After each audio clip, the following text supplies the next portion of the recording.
Thank you, Mr. President. The Jewish people are a patient people. Throughout 3,000 years of civilization, foreign conquest, exile, and return, Jerusalem has remained their spiritual home.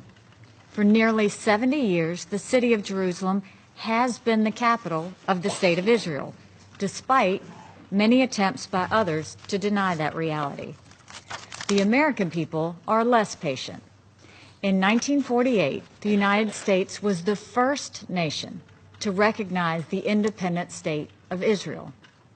In 1995, the U.S. Congress declared that Jerusalem should be recognized as the capital of Israel and that the U.S. Embassy should be located in Jerusalem. Presidents Clinton, Bush, and Obama all agreed with that position, but they did not act. They delayed in the hopes that a peace process would produce results that never came. For 22 years, the American people have overwhelmingly supported that position, and they have waited and waited. This week, President Trump finally made the decision to no longer deny the will of the American people. It's important to be clear about exactly what the President's decision does.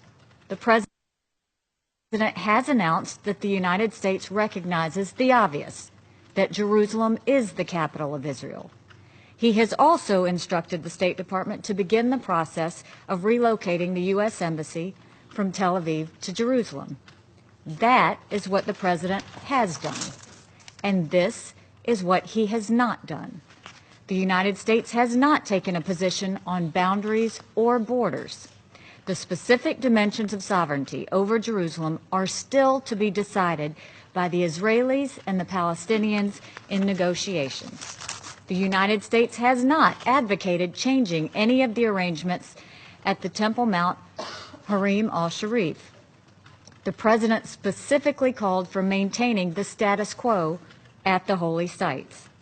Finally, and critically, the United States is not predetermining final status issues. We remain committed to achieving a lasting peace agreement. We support a two-state solution if agreed to by the parties. Those are the facts of what was said and done this week. Now there are a few more points that are central to the discussion of this issue. Israel, like all nations, has the right to determine its capital city. Jerusalem is the home of Israel's parliament, president, prime minister, Supreme Court, and many of its ministries. It is simple common sense that foreign embassies be located there.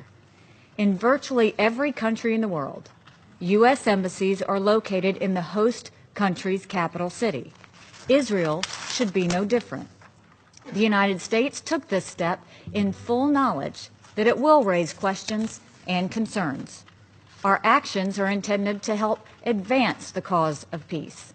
We must recognize that peace is advanced, not set back, when all parties are honest with each other. Our actions reflected an honest assessment of reality. I understand the concern members have in calling this session. Change is hard, but we should never doubt what the truth can do. We should never doubt that when we face the truth, believe in the human spirit, and encourage each other, that peace can happen. To those who have good faith concerns about the future of peace between the Israelis and the Palestinians, let me again assure you that the President and this administration remain committed to the peace process. To those who do not act in good faith, to any person, leader, country, or terrorist group that uses this week's decision as a pretext for violence, you are only showing yourselves to be unfit partners of peace. Finally, I will not let this moment pass without a comment about the United Nations itself. Over many years, the United Nations has outrageously been of the world's foremost centers of hostility towards Israel. The UN has done much more damage to the prospects for Middle East peace than to advance them. We will not be a party to that.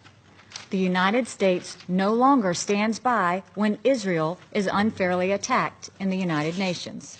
and the United States will not be lectured to by countries that lack any credibility when it comes to treating both Israelis and Palestinians fairly.